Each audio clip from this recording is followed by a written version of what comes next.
Hello' everyone সকলোকে মোৰ channel Krishnamani ভ্লগছৰ অন্য এটা ভিডিঅ'লৈ মই কৃষ্ণামণিয়ে স্বাগতম জনালোঁ।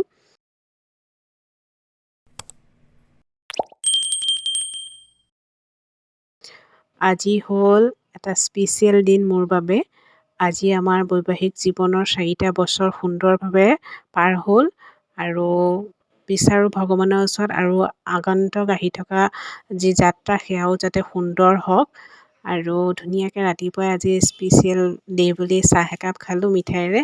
আৰু এয়া দিছেনে চকলেট দি থৈ গৈছিলে হাজবেণ্ডে মেৰেজ ডে কাৰণে আৰু পইচা দিছিলে মোক কিবা এটা লৈ ল'বলৈ কাৰণে আৰু হাজবেণ্ড নাছিলে মানে সেইদিনাখন কৰ্মসূত্ৰে তেওঁ বাহিৰত আছিলে অলপমান, সেইকাৰণে মোক দুদিনমান আগতে মেৰেজ ডে উইচ কৰিলে।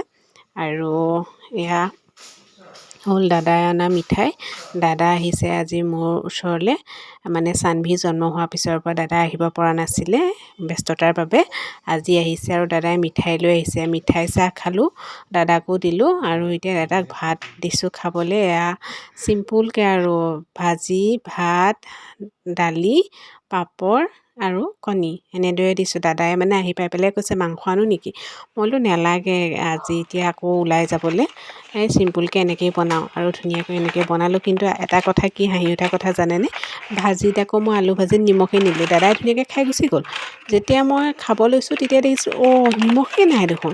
আকৌ দাদালৈ ফোন কৰিছোঁ, দাদাই হাঁহিছে, কৈছে মই নক'লোঁ আৰু ইমান ধুনীয়াকৈ বনাই দিছ তই ছোৱালীজনী থকাৰ পাছতো, সেইবাবে একো নক'লোঁ আৰু ধুনীয়াকৈ খাই বৈ গুচি আহিলোঁ। এয়া দাদাই কি কি আনিছিলে এতিয়া দেখাইছোঁ দেই। দাদাই ধুনীয়া হিমালয়ান বেবী ছেট এটা আনিছে আমাৰ চানভিৰ কাৰণে। এয়া হিমালয়ান বেবী ছেট কি কি আছে মই চাই ল'লোঁ আৰু আনিছিলে পেম্পাৰ্ছ এপেকেট। এইটো বহুত দৰকাৰী বস্তু দেই মোৰ কাৰণে। এতিয়া যদি মোক কোনোবাই মানে গিফ্ট দিম বুলি ভাবে ডাইপাৰ দিলে মই বহুতেই ভাল পাওঁ, কাৰণ ইমান ডাইপাৰ লাগে এতিয়া এই সময়খিনিত। সেইকাৰণে ডাইপাৰটো অনাৰ কাৰণে মই বহুতেই ভাল পাইছোঁ। এই দুটা হ'ল মামাকে দিয়া চানভিৰ গিফ্ট।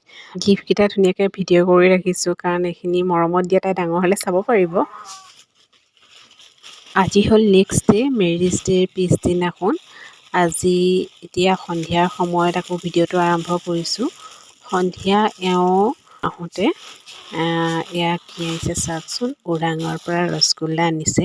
ওৰাঙত ৰসগোল্লা বহুতেই ধুনীয়া বনায়, সকলোৱে জানেই, আৰু ওৰাঙৰ ৰসগোল্লা ফেমাছ হয়। সেইকাৰণে তেওঁ লৈ আহিছে এয়া ৰসগোল্লা। আৰু ৰসগোল্লাকেইটা যে চাওকচোন কি ধুনীয়াকৈ পেকিং কৰি দি পঠাইছে, ৰসো দিছে অলপ।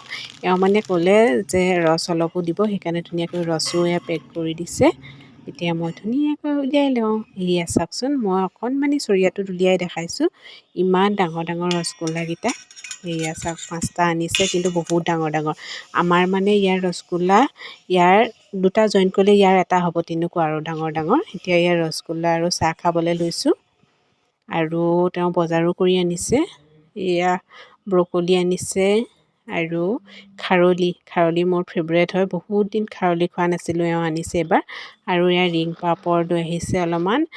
আৰু এয়া জলকীয়াখিনি এওঁ আনিছে যদিও ইয়াৰ পৰা চাগে পকা পকা জলকীয়াখিনি আকৌ বাচিব আচাৰৰ কাৰণে। আৰু এয়া আনিছে বেঙেনাও আনিছে। এইকেইটা কিমান আনিছে নাজানো আৰু এইকেইটা। আৰু আনিছে এয়া বিন, লগতে বিলাহী। বিনখিনিও বৰ ধুনীয়া, মানে কিবা লোকেল লোকেল লাগিছে আৰু নাজানো আৰু আনিছে গুটি আলু এইবাৰ এয়া ফাৰ্ষ্ট খাম আমি। গুটি আলু আনিছে আৰু এইখিনি ডাঙৰ আলু আনিছে, এয়া 3 কেজিমান আনিছে আৰু পূৰা বজাৰ কৰি আনিছে এওঁ। আৰু কিবা আনিছে আৰু এয়া কি আনিছে, আৰু এয়া আনিছে চিলি চিকেন লৈ আহিছে, কাৰণ মেৰিজ ডেত যে একেলগে দুয়োটাই খাব নাপালোঁ, সেইকাৰণে চিলি চিকেন লৈ আহিছে।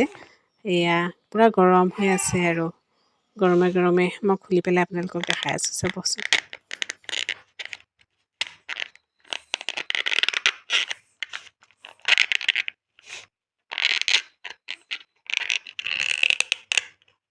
এয়া চাওক, পূৰা গ্ৰেভিৰ সৈতে আনিছে। মই গ্ৰেভিটো খাই বেছি ভাল পাওঁ, সেইকাৰণে গ্ৰেভি লৈ আহিছে সৰহকৈ।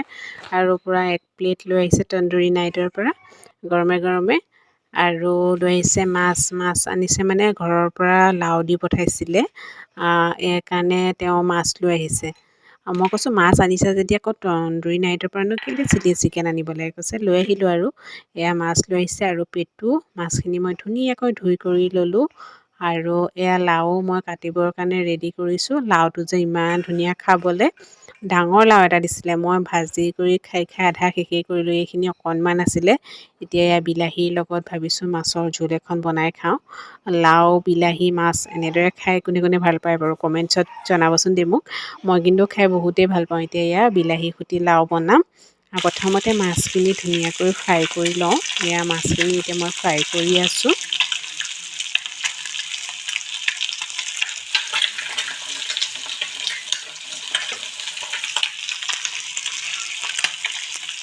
মাছখিনি ফ্ৰাই কৰি আছোঁ আৰু লগতে মই কি কৰি আছোঁ জানেনে, লগতে এয়া লাওখিনিও ধুনীয়াকৈ কাটি ল'লোঁ মিহি মিহিকৈ আৰু এইফালে এয়া বিলাহীও কাটি ৰেডি কৰি লৈছোঁ। চব ৰেডি কৰি লৈছোঁ আৰু মাছ ভাজি হোৱাৰ পিছতে যাতে তৰকাৰীখিনি বনাব পাৰোঁ।